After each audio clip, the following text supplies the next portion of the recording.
ubahiriza intera ya metero imwe, karaba neza intoki, ishyura ukoresheje ikoranabuhanga rya banki zose POS cyangwa mobile money. Sinaje ha entreprise urwibutso irakataje mu gushyira ingufu mu bikorwa byo kurwanya COVID-19 himakazwa isuku.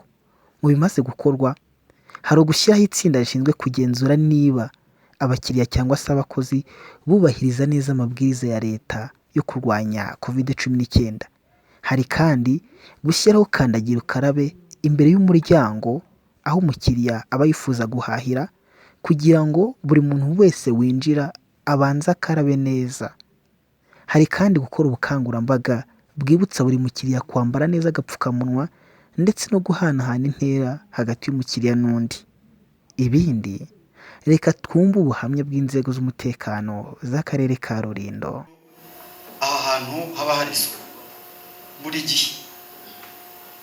Nahereye hanze aho abantu binjirira, ndakomeza nkagenda ndeba no mu bwiherero aho abantu bagana ukuntu hahora ari smart. Ibyo bintu rwose ndagira ngo nanjye nongere mbibashimire.